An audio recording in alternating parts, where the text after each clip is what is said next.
नाज़रीन अस्सलाम वालेकुम। 92 न्यूज़ के प्रोग्राम हार्ट टॉक के साथ डॉक्टर मोईज़ पिज़ादा आपकी खिदमत में हाजिर है। नाज़रीन, जैसा कि आप देख रहे हैं, सुन रहे हैं, गुज़िश्ता कई माह से पाकिस्तान के सियासी हलकों में, मीडिया में, वेबसाइट्स पे, यूट्यूब पे, जो प्राइवेट बहुत सी ऐसे यूट्यूब चैनल्स हैं, उन सब पे बारहा ये स्पेकुलेशन हो रही थी, बल्कि कहा जा रहा था बहुत ही वसूख के साथ, सैकड़ों हजारों दफा ये बात दोहराई गई कि पाकिस्तान की मिलिट्री एस्टेब्लिशमेंट के टॉप लेवल में और लंदन में बैठी हुई जो एक्साइल लीडरशिप है, खास करके नवाज शरीफ साहब की, PMLN की लीडरशिप, उनके दरमियान बड़े हाई लेवल के राब्ते हैं। वहां पर मुसलसल मिलिट्री लीडरशिप अपने लिए सेफ एक्सिट मान रही है। प्रेसिडेंट जो हुकूमत है इमरान खान की, उसको हटाने के लिए ऑफर की जा रही है। ये भी कहा जा रहा है कि अगर शहबाज शरीफ साहब के पीछे नवाज शरीफ साहब अपना वजन डाल दें तो एक रिप्लेसमेंट हो सकती है। मईशत को ठीक करना है, इस नालायक हुकूमत को हटाना है। यहां तक तो बात गुज़िश्ता चंद माह से हो ही रही थी, लेकिन दिसंबर के महीने में तो पाकिस्तान के एक्स प्रेसिडेंट आसिफ अली जरदारी साहब ने, पाकिस्तान पीपल्स पार्टी की को चेयरपर्सन ने तो इंतहा ही कर दी, जब उन्होंने बाकायदा फॉर्मली ये कह डाला कि मुझसे हमें ऑफर्स हो रही हैं, हमसे मदद मांगी जा रही है कि भाई इस आदमी को हटाओ, और हमने इनको कहा है कि पहले इस निजाम को तब्दील करें, इसको हटाएं, फिर हमसे बात होगी। मैं सबसे पहले आपको 20 दिसंबर 2021 का एक्स प्रेसिडेंट आसिफ अली जरदारी साहब टुकड़ा सुनाता हूं, उसके बाद बात करते हैं। अब ये आलम है कि वो फरमाते हैं कि आप आके मदद करें, हम कोई तरीका बनाएं, कोई फार्मूला बनाएं। मैंने कहा सर फार्मूला वार्मूला कोई नहीं है, तुम लोग के फार्मूले बना बना के मुल्क का तुमने ये खाना खराब किया है। अब सवाल सीधा सीधा है कि इसकी करो छुट्टी, फिर करो हमसे बात, फिर करेंगे, हम संभालेंगे। बिल्कुल पाकिस्तान संभाल सकते हैं, पाकिस्तान पीपल्स पार्टी पाकिस्तान संभाल सकती है, संभालती रही है, और जब भी मुसीबत आई है पाकिस्तान पे तो हमेशा पीपल्स पार्टी ने संभाला है। नाज़रीन, जैसा कि आप आसिफ अली जरदारी साहब की स्टेटमेंट से, जो एक प्रेस टॉक है, उससे अंदाजा लगा सकते हैं कि बात इस हद तक पहुंच गई कि आसिफ अली जरदारी साहब ने तो यही क्या डाला। बाकी लोग तो स्पेकुलेशंस कर रहे थे, अंदाजे लगा रहे थे, जुबानी तरीके से बात कर रहे थे, टेढ़े तरीके से बात कर रहे थे। आसिफ अली जरदारी साहब ने तो सीधा सीधा कह दिया कि हमें कहा जा रहा है कि मदद करें, लेकिन हमने कह दिया कि पहले इनको हटाओ, उसके बाद है, और किसी फॉर्मूले को हम तस्लीम नहीं करते। ये सूरत हाल यहां तक पहुंची कि पाकिस्तान की मिलिट्री एस्टेब्लिशमेंट जो इस किस्म की सियासी जो चहमगोइयां होती हैं, सियासी बयानात होते हैं, उसका जवाब नहीं दिया रहा था। ये रवायत, लेकिन अब पाकिस्तान के director general inter services intelligence, जो पाकिस्तान की मिलिट्री को रिप्रेजेंट करते हैं, उसके बिहाफ पे ऑफिशियली बोलते हैं, परमिशन के साथ बोलते हैं, अप्रूवल के साथ बोलते हैं। उन्होंने बाकायदा एक प्रेस ब्रीफिंग में ये कहा कि ये सब बातें, इसकी कोई हकीकत नहीं है। जो आपसे ऐसी बात करता है उससे पूछें कि इसका सया को सवाक बताएं किससे ये बात हुई है, कब हुई है, किस हवाले से हुई है, क्या मतलब है इसका। जरा सुने director general inter services public relation क्या कहना है उनका। कुछ अरसे से पाकिस्तान के मुख्तलिफ इदारों के खिलाफ एक मुनज़्ज़म मुहिम चलाई जा रही पाकिस्तान में, और पाकिस्तान से बाहर बैठे वो लोग जो हाफ ट्रूथ्स, फेक न्यूज़ और मन घड़त झूठे प्रोपेगेंडे से इदारों और शख्सियात को निशाना बनाकर पाकिस्तान को नुकसान पहुंचाने की कोशिशों में हमतन मसरूफ़ हैं।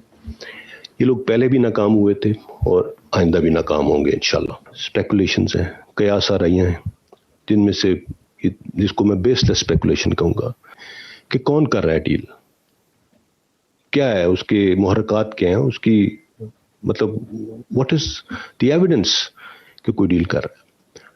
ऐसी कोई चीज़ नहीं है, और अगर कोई ऐसी बात करता है तो मैं आपसे सिर्फ ये रिक्वेस्ट करूंगा कि उसकी डिटेल भी उनसे ज़रूर मांगें, ज़रूर पूछें उनसे कि जी क्या आपके पास क्या है उसके बारे में। This is all absolutely baseless speculation, and इसको जितना कम इस पे बहस की जाए, जितना कम डिस्कस किया जाए, उतना हमारे मुल्क में फायदे में बेहतर है।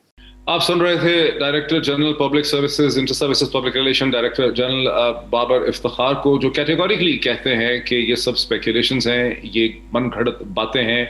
जब कोई आपके सामने बात दोहराता है तो आपकी एज ए मीडिया ये जिम्मेदारी है कि आप उनसे पूछें, इसका सया को सवाक पूछें, उनसे पूछें किसने किससे बात की है, क्या है कॉन्टेक्स्ट इसका, क्या करना चाह रहा है। ये चीज़ों पर बिल्कुल यकीन ना करें। यूँ पाकिस्तान की सियासी जो एक बयानबाजी है उसके अंदर एक भौचाल आ गया है। इस वक्त मेरे साथ तीनों बड़ी सियासी जमातों के नुमाइंदे और रिप्रेजेंटेटिव मेरे साथ मौजूद हैं। हुक्मरान जमात पाकिस्तान तहरीक इंसाफ से सेनेटर बैरिस्टर अली साहब मेरे साथ हैं। मुझे ज्वाइन कर रहे हैं पाकिस्तान पीपल्स पार्टी के लीडर जनाब कादर मंदोखेल साहब भी मेरे साथ हैं, और PMLN के रहनुमा जनाब सेनेटर डॉक्टर अफनान भी इस वक्त जो है वो मेरे साथ हैं। Very warm welcome to all my guest. मैं डिस्कशन का आगाज अगर सीधा करना चाहूं सेनेटर मंदोखेल साहब से।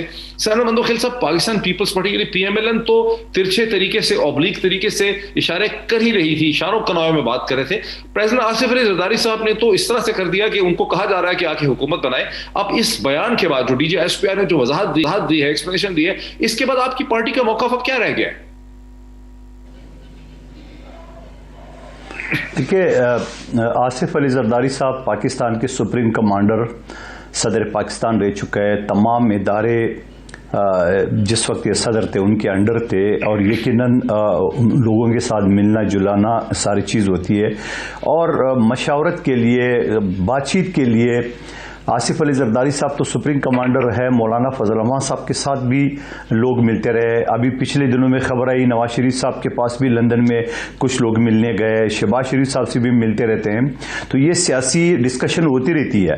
दूसरी बात जो आपने की है कि इसको ख़त्म करें, अब वो पूरे पाकिस्तान को पता है कि इमरान नियाज़ी साहब किसके कंधों पर चढ़ के आए और आरटीएस सिस्टम किस तरह बिठाया गया और इनको किस तरह वो तो एक पुरानी बात है ना, ये तो सबको पता है। वो तो पुरानी, सर वो सही कह रहे हैं आप, वो तो पुरानी बात है, वो तो हजारों दफा दोहराई जा चुकी है। यहां पर तो आसिफ अली जरदारी साहब का क्लेम यह था कि उनको कहा जा रहा है कि भाई आए, हटाएं निजाम को और हमें हुकूमत चलाने में मदद करें। तो अब उस पर डीजीएसपीआर कह रहे हैं कि जब कोई ऐसी बात करता है जो अभी आप कर रहे हैं, तो इसका कॉन्टेक्स्ट बताएं, तारीख बताएं किस शख्स ने किससे बात की है। आप तो वही कह रहे हैं जो जिसको उन्होंने नेगेट किया है कि भाई ऐसा नहीं हो रहा। आप कह रहे हैं लोगों की मुलाकातें हो रही, किन लोगों की मुलाकातें किसके साथ हो रही है, कहां हो रही है, किस तारीख को? देखिए मैं एक चीज आपको बताऊं, आसिफ अली जरदारी साहब तो बहुत बड़ी हस्ती है। मुझ नाचीज के पास भी बहुत सारे लोगों के बीच में राब्ते भी करे, सजेशन भी लेते हैं, मशवरा भी करते हैं, वो भी पूछते हैं। ये तो डिस्कशन होती रहती है। नहीं, अच्छा चले, मैं जरा इसमें डॉक्टर अफनान साहब को बुलाऊं इससे पहले कि मैं बैरिस्टर अली जफर साहब की तरफ जाऊं। डॉक्टर अफनान, देखें, ये राब्ते तो ज़ाहिर होते हैं मुल्क की इंटेलिजेंस एजेंसीज के, मुल्क के लॉ इन्फोर्समेंट इदारों के, तमाम सियासी जमातों से इदारे राब्ते होते हैं और होने भी चाहिए, बिकॉज वो उसमें अपनी असेसमेंट करते हैं, चीज़ों को समझते हैं, ओपिनियन एक्सचेंज करते हैं। लेकिन कहा तो ये जा रहा है कि फला शख्स की मुलाकात हो गई है, वो कहा जा रहा है कि जनाब निजाम को हम तब्दील करना चाहते हैं, शहबाज शरीफ साहब को लाना चाहते हैं, हमारी मदद कर दें, ये सब बातें। तो फिर इसमें तो आपको बताना पड़ेगा ना कि किस तारीख को, दिसंबर की किस तारीख, दिन के कितने बजे, किस शख्स ने किस शख्स से मुलाकात की। तो अगर अब तो आपको चैलेंज भी कर दिया गया, तो आपको बताना आपकी वाजिब है, आप बताएं, एक्सप्लेन करें। जी बिस्मिल्लाह रहमान रहीम। देखें, हमने ये बात मेंटेन की है थ्रू आउट कि हमें ना किसी डील की ज़रूरत है, ना ही हमने किसी को कोई डील ऑफ़र की है। हमारी डील इस मुल्क के 22 करोड़ लोगों के साथ है। फ्री एंड फेयर इलेक्शन हो, उसके अंदर किसी किस्म की इंटरवेंशन ना हो, जो जीते हुकूमत बनाए, ये हमारा ऑफिशियल स्टांस है। और जहाँ तक बात रह गई कि जी वो कौन लोग हैं जो इंटरफेयर करते हैं और उनके नाम क्या हैं, तो मतलब ये कोई इतना मुश्किल काम तो नहीं है। ये तो आपकी लीडरशिप ये तासुर देती है कि नवाज शरीफ साहब को अप्रोच किया जा रहा है कि शहबाज शरीफ साहब को सपोर्ट करें वगैरह वगैरह। तो अब आप ये कह रहे हैं कि ऐसा नहीं है, ऐसे कोई राब्ते नहीं है, ऐसी कोई डील मेकिंग नहीं हो रही। नहीं, हमने तो डॉक्टर अपना सब एक जुमला की इजाजत हमेशा मेंटेन की है। जी डॉक्टर साहब, जी बताएं। जी डॉक्टर साहब, आप कुछ कह रहे हैं दरमियान में, मंदोखेल साहब ने बोलना शुरू कर दिया। आप मंदोखेल साहब बताएं, मंदोखेल साहब कुछ कह रहे थे। मैं बस ये कह रहा हूं कि हमारा जुमले को मांग रहा था, क्या शेख रशीद साहब ने ये नहीं बताया कि शहबाज शरीफ साहब की मुलाकातें रहती थी, चौधरी निसार अली खान की मुलाकातें, मुझे नहीं पता कि मुलाकातें होती थी नहीं। क्या शेख रशीद साहब तस्दीक नहीं करते थे? उनसे तो कोई नहीं पूछ रहे, वो तो कहते हैं ये मिलते हैं। डॉक्टर अफनान साहब, मेरी बात को गलत नहीं समझे, मैं तो शेख रशीद की बात को कोट करूं, वो तो ये बताते थे नाम, गेट नंबर 4 फलाना, ये तो सारी चीजें बताते थे। तो ये क्यों बता रहे थे? उससे कौन बताता था ये सारी चीजें? वो के मेरे हिसाब से वो गलत बता रहा होगा, लेकिन तो कभी किसी ने नहीं पूछा। आप इशारा कर रहे हैं चौधरी निसार तो 2017-18 में, आप तो 2000, हम तो 2021 में है सर। मैं तो ये कह रहा हूं 21 में हो या 24 में हो, छोड़े हुए भी बात ये कि राब्ते तो ये लोग करते हैं। 23-24 साल हो गए। और ये बात जो है कि हमने ऑफिशियली, आपको ये वाली बात मैंने पहले भी की है और मैं अभी भी कह रहा हूँ कि जो ऑफिशियल हमारा स्टांस रहा है वो ये कि हमें तो किसी की डील की जरूरत ही नहीं है। हमें तो जिस दिन फ्री एंड फेयर इलेक्शन होगा हम इलेक्शन जीत जाएंगे। हाँ, डील तो वो करे ना जो इलेक्शन हार जाए या इलेक्शन मतलब कि जो ना जीतने के काबिल हो और वो डील करे। हमें तो जरूरत ही नहीं किसी डील की। डीलों की तो जरूरत उन्होंने गलत काम किए, जिन्होंने आरटीएस को बिठाया। डॉक्टर अफनान ने तो बॉल आपके कोर्ट में फेंक दी है, बिकॉज पीएमएलएन ने कभी खुल के कहा भी नहीं। वो इशारे किनारों में बात होती थी, वो कह रहे हैं हमें डील की जरूरत नहीं है, हमसे तो हो नहीं रही बात। वो तो कह रहे हैं हमारे से तो हो ही नहीं रही डील मेकिंग। ये तो फिर आसिफ अली जरदारी साहब ex president of Pakistan on record चले गए हैं कि मुझे कहा जा रहा है कि निजाम को हटाओ, फार्मूला मैंने कहा कोई नहीं चलेगा, पहले इसको हटाओ, इमरान खान को। ये तो पीपल्स पार्टी अकेली रह गई है इल्जाम लगाने में। नहीं डॉक्टर साहब थोड़ी सी बात सुन ले। अगर हमारी डील होती है ना तो इस वक्त प्राइम मिनिस्टर हमारी होता, अगर वो डील की बात करें। लेकिन पीपल्स पार्टी की 50 साल तारीख है, हमने फांसियां देखी, हमने जेलें देखे, हमने शहादतें देखी है, सब देखे। अगर ये डील की बात करने होते ना तो ये इतनी कुर्बानियां पीपल्स पार्टी नहीं देती। उसका मैं आपको एक मिसाल देना चाहूं। मिसाल के तौर पर कोई टीवी टॉक शो मुझे बुलाना चाहे और मैं नहीं जाना चाहूं तो मैं उसके साथ ऐसी शर्त रखूं जिससे वो माने नहीं। मिसाल के तौर पर बोलो सारा स्टूडियो उठा के मेरे घर ले आओ, तो इसका मतलब मैंने इसकी शो में नहीं जाना था। मैं तो आपको सिर्फ इतनी बता रहा हूं कि ये लोग राब्ते करते हैं। और फिर आसिफ अली जरदारी जैसे कदावर शख्स जो इन तमाम अदारों को सुप्रीम कमांडर रहे हो, तो क्या उनसे कोई राब्ता नहीं कर सकता है? लेकिन जब हम डील करें तब पूछ लेना। हम दूसरी बात, अगर हमने डील करना होता, डॉक्टर साहब एक जुमला, अगर हमने डील करना होता तो हमें डिस्क्लोज क्यों करते हैं बातें? हम डिस्क्लोज क्यों करते हैं? हम चुप के डील कर लेते हैं और आपको पता भी नहीं होता। हमने तो डिस्क्लोज कि हमने कोई डील भी नहीं करना है। हमने आसिफ अली जरदारी साहब ने तो बड़ा कैटेगोरिकली कहा, लेकिन अब कादर मंदोखेल साहब कह रहे हैं कि ऐसा नहीं था। यही मुझे समझ आ रही है बैरिस्टर अली जफर साहब। लेकिन कादर मंदोखेल की एक बात में वजन है कि आपके अपने इंटीरियर मिनिस्टर जो हैं शेख रशीद साहब, उनके मुंह पे कोई लगाम नहीं है, कोई ताला नहीं है। जो चाहते हैं वो कहते हैं, वो मुसलसल ऐसी बातें करते हैं, gate number 4, military establishment and so on. इस पे आपका क्या है रद्द अमल? देखें, शेख रशीद साहब से आपको पूछना चाहिए कि उनका क्या मतलब है, लेकिन वो कई बार डिटेल्स में बात करते हैं, तो हो सकता है उनका कोई मकसद कुछ और हो और मुहावरतन उन्होंने कुछ और कहा हो। लेकिन जहाँ तक हकीकत है वो हकीकत तो बड़ी क्लियर है।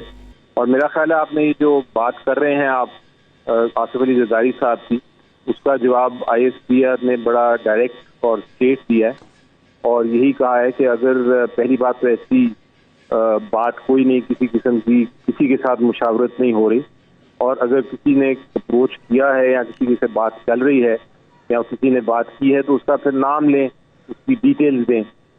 ये जब एक जनरल बात की जाती है और एक र्यूमर को आगे चलाया जाता है तो फिर उसकी जवाब देना भी मुश्किल हो जाता है, क्योंकि आपके पास स्पेसिफिक्स नहीं है। जवाब सिर्फ उस चीज़ का दिया जाता है जो एक स्पेसिफिक एलिगेशन हो, एक इल्ज़ाम हो, उसकी डिटेल हो, तो फिर आप उसको डिनाई कर सकते हैं या उसको एडमिट कर सकते हैं। तो ये काफ़ी देर से ये र्यूमर भी चल रहा है और मेरा ख्याल है आज के एक्स प्रेसिडेंट ने एक स्टेटमेंट दी तो इसलिए ISPR की तरफ से भी एक उसका डायरेक्ट रिस्पॉन्स आना पड़ा और वो रिस्पॉन्स आ गया। अब मेरा ख्याल है एंड ऑफ स्टोरी है। इसके बाद किसने क्या कहा या अगर किसी ने एक बयान इससे पहले दिया हुआ था तो वो सारी जो र्यूमर है वो खत्म हो गई, जबकि जिसके बारे में कहा जा रहा है उसने ही आके डिनाई कर दिया। मुसलसल ये जो खबरें आ रही थी, क्या ये वजह है कि ISPR को एक्सप्लेन करना पड़ गया, your break before the break? जी बिल्कुल, मेरा ख्याल है यही वजह। और स्पेशली आज जो जरदारी साहब की तरफ से स्टेटमेंट भी आई उसके बाद मेरा ख्याल है जरूरी था ये बयान, और बार बार ये इसके ऊपर तबसरे भी हो रहे थे, इस पे स्टेटमेंट्स भी आ रही थी।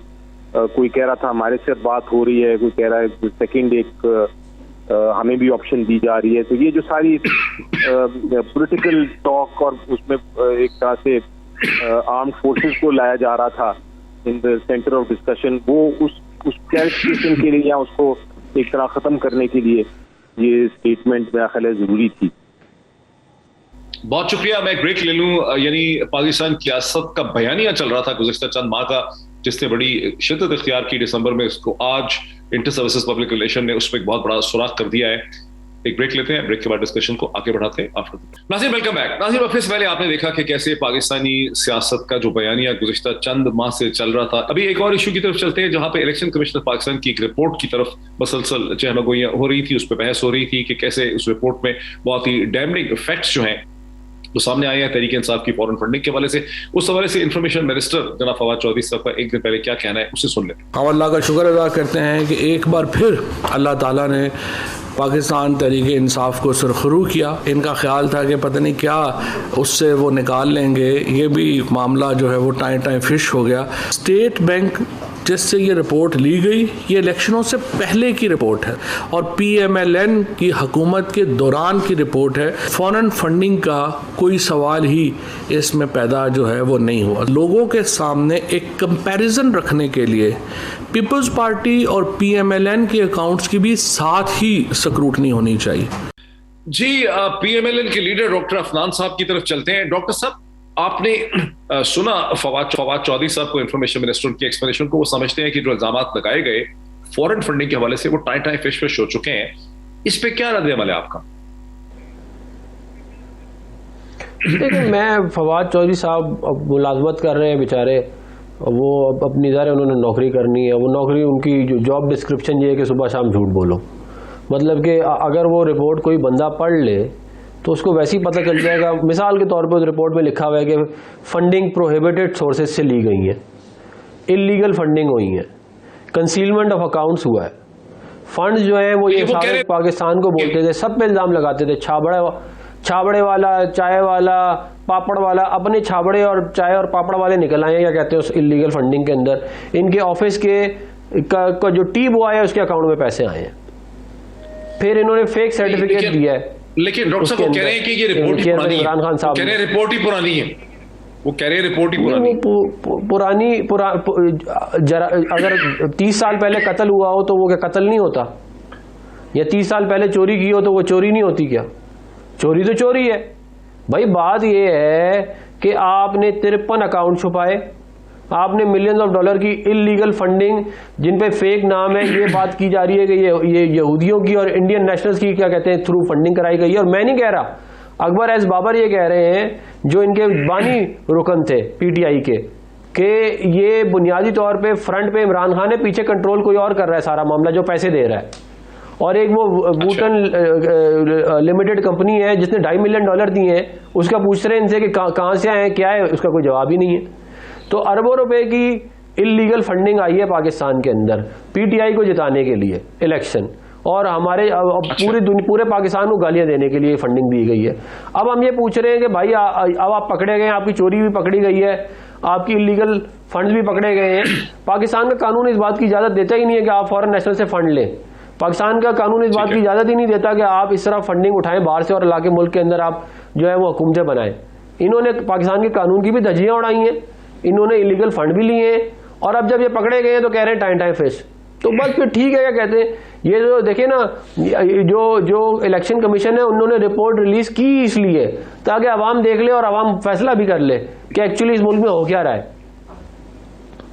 जी, बैरिस्टर अली जफर साहब, चूंकि फॉर्चुनेटली आप ना सिर्फ इससे आपका ताल्लुक तहरीक इंसाफ से, बल्कि आप कानूनदान हैं, कॉन्स्टिट्यूशनल लीगल एक्सपर्ट हैं, तो डॉक्टर अफनान जो हैं उनका कहना है कि ECP ने ये रिपोर्ट रिलीज ही इसलिए की है कि लोगों को हकायक का पता चल सके, और अगर रिपोर्ट पुरानी है या उसके हकायक पुराने हैं, इससे इसकी अहमियत खत्म नहीं होता। बिल्कुल, देखें इसको पहले कानून की नजर से देखते हैं कि ये केस क्या है और कानून क्या कहता है, और फिर इस केस का नतीजा क्या होगा। सबसे पहले कानून क्या कहता है, जो हमारा इलेक्शन का कानून है वो ये कहता है कि अगर कोई पार्टी हो, कोई भी पॉलिटिकल पार्टी हो जो फॉरेन फंडेड हो, यानी कि उसको डिफाइन किया गया है फॉरेन फंडिंग को, तो वो उसको कलअदम करा दिया जा सकता है। अब फॉरेन फंडिंग क्या है? फॉरेन फंडिंग का मतलब ये है कि कोई बाहर की हुकूमत या कोई बाहर की फॉरेन एंटिटी एक पॉलिटिकल पार्टी बनाती है पाकिस्तान में, और वो पॉलिटिकल पार्टी जो है वो उसको फंड्स देती है, और वो पॉलिटिकल पार्टी फिर उसके बिहाफ पे आगे काम करती है। तो उस किस्म की जो पार्टी है उसको इलेक्शन लॉ कहता है कि वो फॉरेन फंडेड पार्टी है, इसलिए उसको काम नहीं करने दिया जाए। मसलन इजरायली हुकूमत या इंडियन हुकूमत जो है वो कहती है हमने एक पॉलिटिकल पार्टी बनानी है, और वो उसको फंड करती है, और वो फंड करने के बाद उसको पाकिस्तान में पॉलिटिक्स में लाने की कोशिश करती है, और वो पता चल जाता है कि वो फॉरेन फंडेड है, तो उसको उस चीज को इलेक्शन कानून कहता है कि इलेक्शन कमीशन ऑफ पाकिस्तान उसको रोक सकती है, हुकूमत को बता सकती है कि ये वाली पार्टी है, ये इस तरह की पार्टी है, इसको आप बैन करें। तो ये है प्रोसेस फॉरेन फंडिंग का।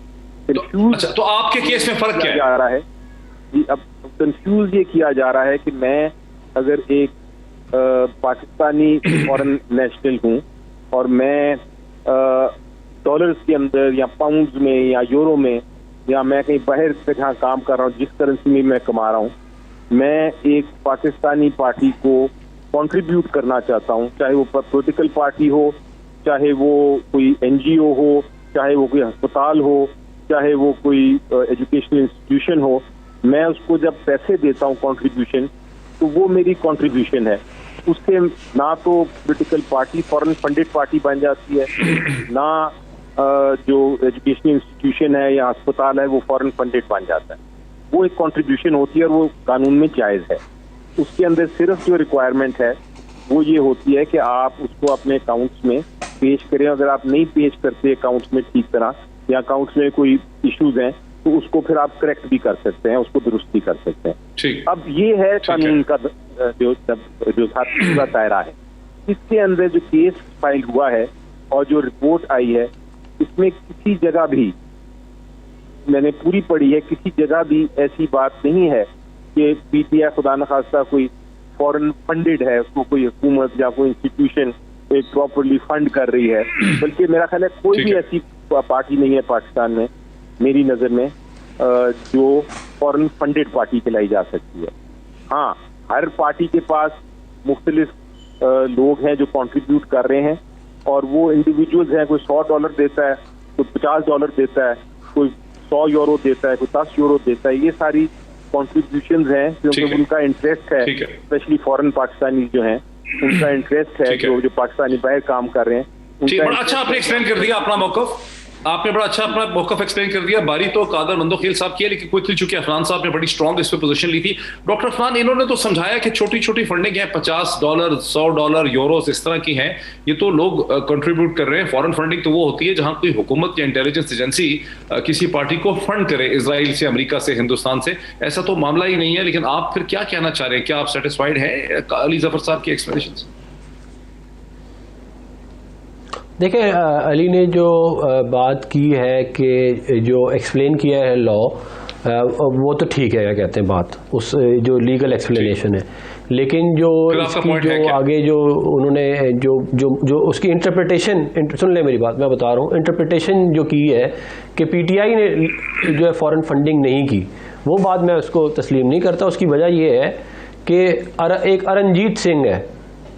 अब वो अरनजीत सिंह जो है वो आप कह रहे हैं, ज़रा गवर्नमेंट ऑफ इंडिया खुद तो अपने लेटर हेड के ऊपर फंडिंग नहीं रिलीज करेगी ना, वो तो किसी थर्ड पार्टी के थ्रू करेगी। फिर एक वूटन लिमिटेड कंपनी है, $2.5 मिलियन दे रही है, उसका आपसे पूछा गया कि कौन है, आपने बताया ही नहीं। उसके पीछे कहते हैं कि कौन लोग थे, उसकी डिटेल नहीं दी। फिर इस तरह के बेतहाशा ऐसे नाम है जो पाकिस्तानी नहीं है, जो गोरे हैं, जो जो जो जो कंपनियों के नाम जो है वो पाकिस्तानी नहीं है। जो तो आप ज़रा, अगर इंडियन गवर्नमेंट ने फंड करना है वो अपने नाम से तो नहीं करेगी, नहीं सर, वो तो थ्रू प्रॉक्सी करेगी। कंपनियां, और यही बात जो है, जब पाकिस्तानियों ने कंपनियां बनाई होंगी अमेरिका बरतानिया में, तो नाम उसके इंग्लिश किस्म के होंगे। लेकिन आप क्या कह रहे हैं कि बड़ी बड़ी फंडिंग है, इसका जवाब देना जरूरी है। ये क्योंकि अली जफर के कहते हैं 100, 50, 150, 200 इस किस्म के यूरोस की फंडिंग है। आप कह रहे हैं मिलियंस ऑफ डॉलर्स की फंडिंग भी कंपनी से की है और पीटीआई नहीं बता पाती कि इसका सोर्स क्या है। फंडिंग है, वूटन कंपनी है। ये जरा क्विकली अली जफर साहब, मैं इससे पहले कि कादर मंदोखेल, इसका क्विकली जवाब दे दें, लंबा ना दें, कि ये $2.5 मिलियन की भी फंडिंग है। नहीं, ऐसी कोई बात नहीं थी। इनफैक्ट अगर आप देखें तो जब अमेरिका में कंट्रीब्यूशन की जाती है, अगर कोई पाकिस्तानी कंपनी ओन करता है और वो कंपनी के अकाउंट से कंट्रीब्यूट करना चाहता है, तो उसकी बाकायदा रिक्वायरमेंट होती है, वो इंडिविजुअल नाम से नहीं कर सकता, उसको कंपनी के नाम के थ्रू करना पड़ता है, और वो वहाँ रजिस्टर होती है बाकायदा। क्योंकि अमेरिका में मनी लॉन्ड्रिंग का जो कानून है बहुत देर से बड़ा वाजे है, और वो ये कहता है कि जब आपने कॉन्ट्रीब्यूशन भी करनी हो, चाहे किसी भी पोलिटिकल पार्टी को, चाहे अमेरिकन हो, बाहर की हो, तो आपने उस पर पूरा अपना डिस्क्लोज करना है कि कौन कर रहा है। अगर आप कंपनी के मालिक हैं तो कंपनी का ही चेक होगा, ये कोई कैश नहीं जाता, ये चेक्स के जरिए जाते हैं, कर लूं, नजर आता है कि किसने कंट्रीब्यूशन की है। तो वो मंदोखेल साहब बड़ी पेशेंस से आप क्विकली बात करें, मैं मंदोखेल साहब के पास जाना चाह रहा हूं, आप क्विकली बात कर दें। मैं एक बात ऐड कर लूं, मैं एक बात, ये जो वुटन क्रिकेट लिमिटेड कंपनी है ये दुबई बेस्ड है और ये $2.5 मिलियन दुबई से आए हैं, ये अमेरिका से नहीं आए। मैं बस ये ऐड कर रहा था। अच्छा ठीक है। अच्छा कादर मंदोखेल साहब, इंफॉर्मेशन मिनिस्टर फवाद चौधरी साहब ने एक और बात भी की है, उन्होंने कहा कि मसावात का इक्विटी का तकाजा यह है कि पीपल्स पार्टी PMLN की फॉरेन फंडिंग के तमाम सोर्सेज को भी सामने लाया जाए, एक्सपोज किया जाए, ताकि देखा जा सके दूध का दूध और पानी का पानी हो जाए कि तमाम ही पार्टीज को छोटी छोटी फंडिंग बाहर से होती हैं। इस पर आपका क्या रद्द-ए-अमल है? आपकी पार्टी के कहाँ है फंड सोर्सेज? डॉक्टर साहब, अली जफर साहब माशाल्लाह सीनियर वकील है। मैं पहले आपकी बात का मुख्तसरन जवाब फिर अली जफर साहब की तरफ चलता हूं। अगर आपके स्टूडियो में टीवी पड़ा हुआ है, स्क्रीन है, फ्रिज है, वगैरह वगैरह जो भी है, वो अगर कोई आदमी उठा के ले जाए 10 आदमी और कादिर खान मंदोखेल ये पेन उठा के वहां से भागे और दरवाजे पे कोई पकड़ ले मुझे, तो मैं उसको ये नहीं कह सकता हूं यार वो फलाना तो फ्रिज ले गया, फलाना तो टीवी ले गया। वो बोल गया तुम जवाब दो, ये पेन तुम ले जा रहे हो, अपनी जवाब दो। पीटीआई का वही साहब है, 7.5 साल बाद पीपल्स पार्टी और नून लीग से हिसाब मांग रहे हैं। 7.5 साल जो स्टे ऑर्डर जो भी तारीखें ले रहे थे वो अलग है। दूसरी है कि मेरी नॉलेज में बड़ी इजाफा कर दिया अली जफर साहब, थोड़ा सा मैं एक जूनियर तालिब इल्म कानून का, थोड़ा सा मेरे इल्म में और इजाफा कर दे। जो उन्होंने फॉरेन फंडिंग और कंट्रीब्यूशन की जो तशरीह की है, जरा ये भी बता दे कि कराची में एक तंजीम है जो एक बाकायदा बुक बनाते हैं और वो चंदे के नाम पे उस पे लिखा हुआ है चंदा, वो हर आदमी ने देना है, चाहे उसका दिल चाहे नहीं चाहे, तो वो बताए कंट्रीब्यूशन है या बताए। उसके बाद बहुत सारे ममालिक से पाकिस्तानी तंजीमों को, मजहबी तंजीमों को पैसे आते हैं और वो यहां पे मजहबी मुनाफरत फैलाते हैं। उसको क्या कहते हैं, कंट्रीब्यूशन कहते हैं या बत्तख कहते हैं या फॉरेन फंडिंग कहते हैं। ये दूसरी बात ये बताया बहुत सारे पार्टियां, बहुत सारे लोग, ये एक जुमला, बहुत सारी पार्टियां जलूस जलसों के नाम पे पैसे लेते हैं। अच्छा उसको भी छोड़िए, मौजूदा हुकूमत या कोई भी हुकूमत जो आपकी जो बिल आता है उसमें बिजली का बिल, उसमें जो पीटीवी का 100 रुपए, अभी तो गालबन ज्यादा हो गया, 100 रुपए उसकी फीस है। अब वो 100 रुपए हर आदमी के बिल में आता है, चाहे वो टीवी देखे नहीं देखे, चाहे वो टीवी देखे नहीं देखे। तो अब मुझे बताओ इसको क्या कहूंगा, कंट्रीब्यूशन कहूंगा, बत्ता कहूंगा, फंडिंग कहूंगा, क्या कहूंगा? ये सारी चीजें इनके सामने जरा बता दें। ये एक और तरफ निकल गई। जी अली जफर साहब, ये थोड़ी सी उन्होंने एक डिफरेंट आर्गुमेंट इख्तियार कर लिया है, लेकिन इसमें आपका रद्द-ए-अमल वो पॉइंटेडली चाहते हैं कि आप एक्सप्लेन करें। वो मैं उसका एक्सप्लेन करता हूँ। उनके पॉइंट्स बिल्कुल बहुत वाज़ेह और अच्छे पॉइंट्स हैं कि हर कॉन्ट्रीब्यूशन मुख्तलिफ तरीके से देखी जाती है अपने अपने कानून के तहत। अगर आप किसी टेररिस्ट ऑर्गेनाइजेशन को फंड कर रहे हैं तो उसके ऊपर एंटी टेररिज्म के कानून हैं और वो कहते हैं कि अगर आपने टेररिस्ट ऑर्गेनाइजेशन को फंड दिया है तो फिर वो आप उसके लिए क्रिमिनल ऑफेंस कर रहे हैं।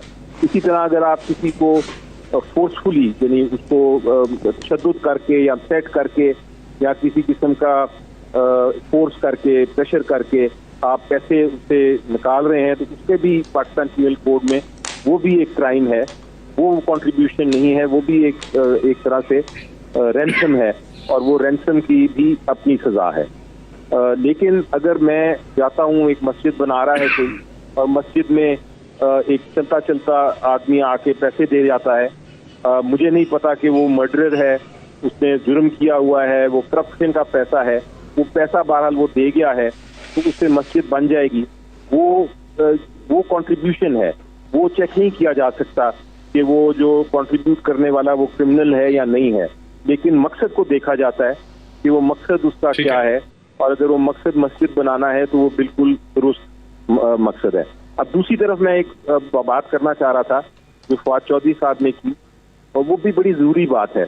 ये दुरुस्त है कि अगर मैंने चोरी की तो मैं अपना दफा तो मैंने अपनी चोरी का करना है, अगर मेरे खिलाफ इल्जाम है चोरी का, और मैं ये नहीं कह सकता कि दूसरा भी चोर है इसलिए मुझे ना छोड़े। बिल्कुल लॉजिकल बात है, मंतकी बात है। लेकिन इस केस में जो फवाद चौधरी साहब कह रहे थे वो मुख्तलिफ चीज है। वो ये कह रहे थे कि हमने तो अपना एक तरह से सारे अकाउंट्स दे दिए, हमने तो बता दिया, और जो भी है उसमें निकला, अगर आप कहते हैं 100 रुपया इसमें गलत था या 200 रुपया गलत था, वो सारा ब्लैक एंड व्हाइट में आ गया अकाउंट्स की शक्ल में। अब उसके ऊपर एक तरह से इलेक्शन कमीशन देखेगा भी और बात भी करेगा, कुछ फैसला भी करेगा, और पब्लिक ने भी देख लिया। लेकिन सेम सिचुएशन होनी चाहिए पीपल्स पार्टी की भी और PMLN की भी, कि वो भी अपने अकाउंट्स सामने रख दें, ताकि उसमें से भी देख लें कि क्या वो साफ शफाफ हैं या क्या उसमें कोई इश्यूज हैं।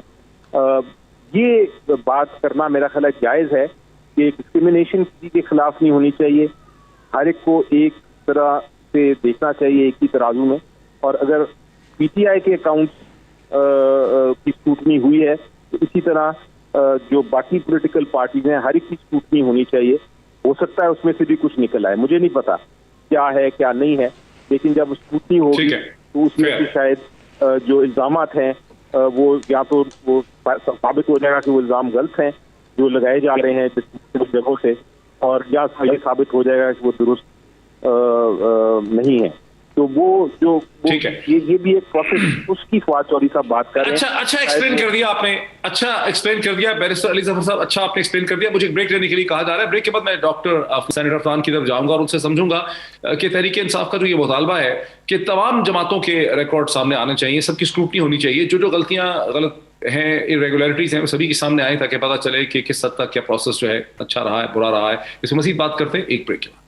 नाज़रीन वेलकम बैक। मैं सीधा चलता हूँ डॉक्टर सेनेटर डॉक्टर अफनान साहब की तरफ। अफनान साहब, आप भी माशाल्लाह आज के प्रोग्राम में सारे पार्टिसिपेंट बड़े पढ़े लिखे भी हैं, समझदार भी हैं।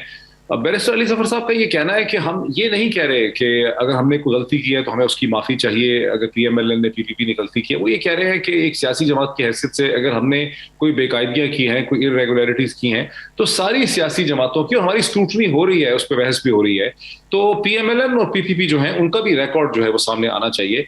और बात तो खासी मुनासिब लगती है ताकि पता चले कि बाकी जमातों ने जो फंड रेजिंग की है उसमें भी अगर कोई गलतियां हुई हैं, बेकायदगियां हुई हैं, वो भी सामने आए, फिर उसको परखा जा सकेगा कि सबने किया है। इस पे आपका क्या रद्दमल है? PMLN अपना रिकॉर्ड क्यों नहीं सामने लेकर आ रही? देखिए, जो हर पॉलिटिकल पार्टी है पाकिस्तान में, उसको बाय लॉ अपने जो डॉक्यूमेंट्स हैं, फाइनेंशियल डॉक्यूमेंट्स, वो फाइल करने होते हैं विद द ECP, और उसके अंदर ये तमाम तफसील जो है वो मौजूद होती है। अब अगर कोई एडिशनल चीज़ जो है वो किसी को चाहिए तो हम ये फॉरेन फंडिंग केस जो है वो 8-9 साल हो गए, इससे भी बल्कि पुराना हो गया है जो है, उसके ऊपर जो है और हमारे तरफ तो अगर कोई चीज़ है तो वो अली जफर साहब बताएं। मतलब हमारा जो है वो कोई बानी रुकन अगर उठ के ये कह दे कि जी PMLN जो है वो यहूदियों से फंडिंग लेती है, तो फिर तो कुछ समझ में आता है। हमारी तो कोई इस तरह की चीज़ ही नहीं है। ये तो अब बुनियादी तौर पर बात ये है कि अगर क्योंकि इनकी एक चीज़ पकड़ी गई है तो अब ये आवाम की तवज्जो हटाने के लिए जो है वो दूसरों की तरफ फिंगर पॉइंटिंग कर रहे हैं, और इसके अलावा और कोई बात नहीं है। अगर हमारे खिलाफ कोई चीज़ होती तो ये तो उठा के, मतलब अगर हमारी कहीं वुटन क्रिकेट लिमिटेड की $2.5 मिलियन की फंडिंग निकल आती तो ये तो पूरी दुनिया में ढंढोरा पीट रहे होते कि देखें जी इन्होंने ये पता नहीं किससे फंडिंग ले ली है। अब इनकी अपनी निकल आई है तो ये बजाय इसके कि ये एक्सप्लेन करे कि ये वुटन क्रिकेट लिमिटेड कौन सी कंपनी है, इसके कौन डायरेक्टर हैं, ये किसने इनको पैसा भेजा था, ये बताने के बजाय ये दूसरों के ऊपर इल्ज़ाम लगा रहे हैं। मेरा ख्याल है कि देखें ये स्याह सफ़ेद जो है वो आवाम के सामने आ चुका है, और मैं इस बात की उम्मीद रखता हूँ कि इलेक्शन कमीशन पाकिस्तान मेरिट के ऊपर फैसला करेगा, और वो जिन्होंने गलत फंडिंग ली है, अगर आप हमारे खिलाफ कोई केस बिल्ड कर ले आए, हमें भी पता चल जाए।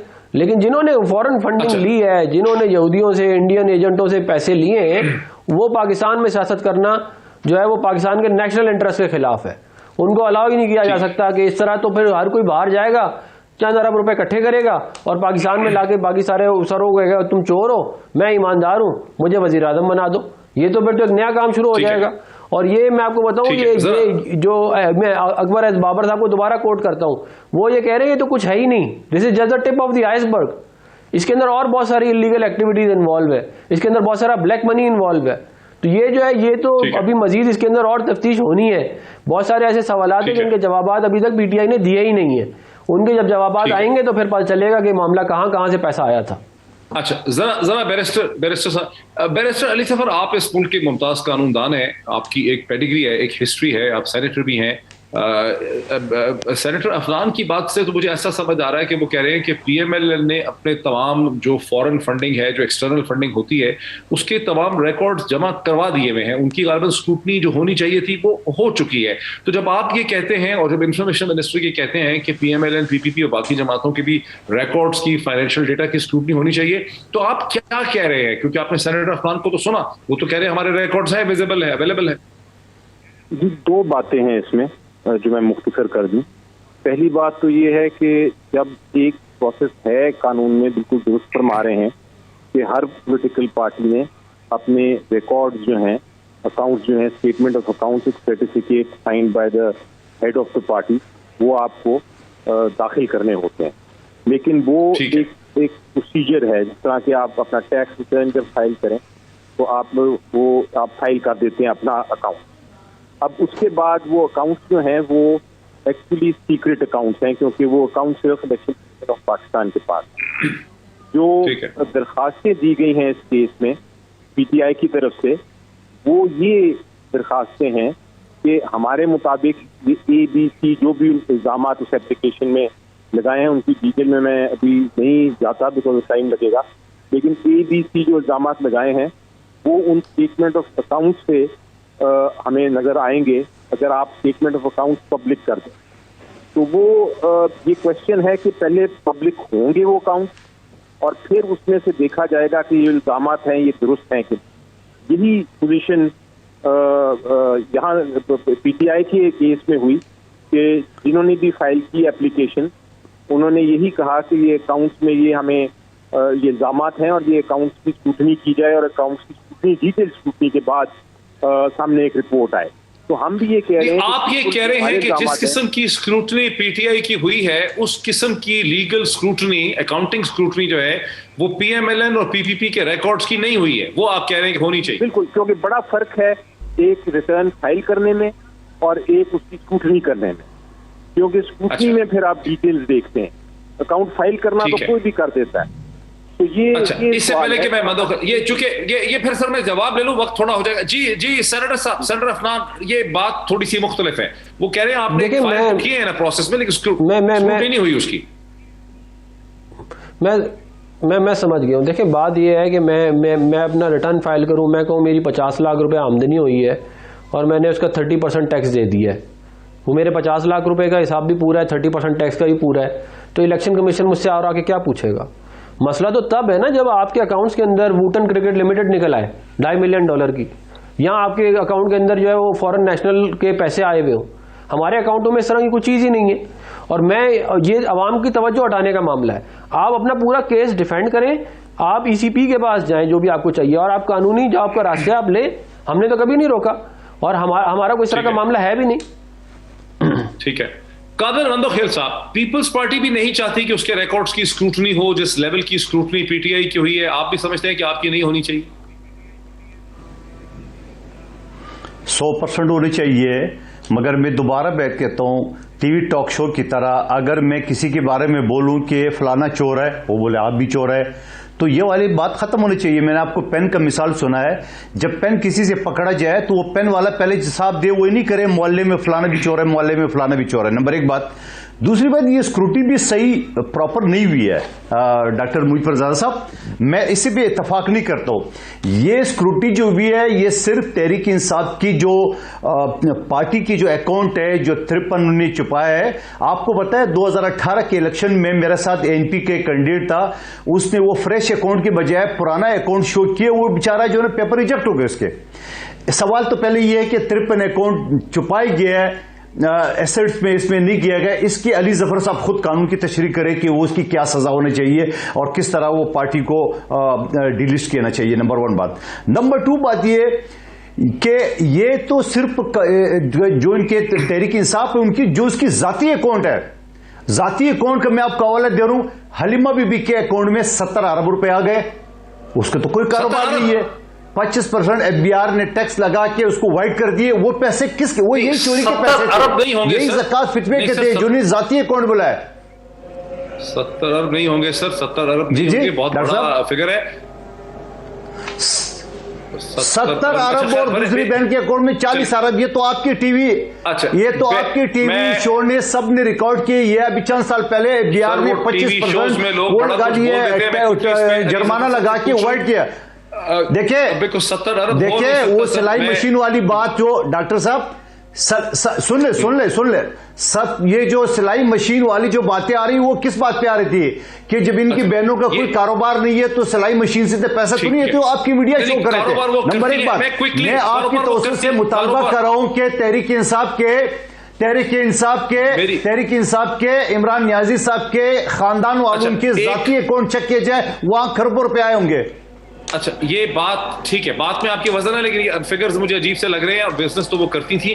अली जफर साहब 1 मिनट है मेरा ख्याल है, ज्यादा जवाब दे दें। ये 70 अरब 40 अरब की क्या कहानी सर, मैंने तो नहीं कभी सुनी। जी मैं पहली बार सुन रहा हूँ 70 अरब और 40 अरब के फिगर्स। इतने टॉक शोज मैंने देखे, मैं इतना बड़ा इल्जाम तो मैंने नहीं सुना, तो मुझे नहीं इसका कोई जवाब। सिलाई मशीन वाली कहानी क्या नजर में नहीं बता देना। ये शायद सुनी सुनाई बात है और वो कर भी शायद कर दी हो, इन्होंने सुना हो और उसको फिर दोहरा रहे हो, लेकिन कोई ऐसी मुझे कोई फैक्ट या फिगर्स या कोई रिकॉर्ड नहीं कभी मेरी नजर से गुजरा था। बहुत शुक्रिया, वक्त मेरा खत्म हो गया। बहस दिलचस्प थी, इसमें और भी बहुत कुछ है कहने सुनने को, लेकिन बॉटम लाइन ये है कि आज director general intelligence Babar Iftikhar ने बड़ी क्लियर वजाहत कर दी, चैलेंज कर दिया कि तमाम लोग के कहते हैं कि मिलिट्री इस्टेब्लिशमेंट के सियासी जमातों के साथ, एग्जाइल लीडरशिप के साथ आते हैं, तो उनको उसकी तफसीलात शेयर करनी चाहिए। बताएं किसके साथ आते हैं, क्या बात हो रही है, किस वक्त में हो रही है, ताकि दूध का दूध और पानी का पानी हो जाए। और मीडिया को चाहिए कि इस पर रिस्पॉन्सिबल क्रिटिकल क्वेश्चन जो है रेस करें। बहस आपने देखी, आज इतना ही, फिर आपसे मुलाकात होती है। बहुत शुक्रिया।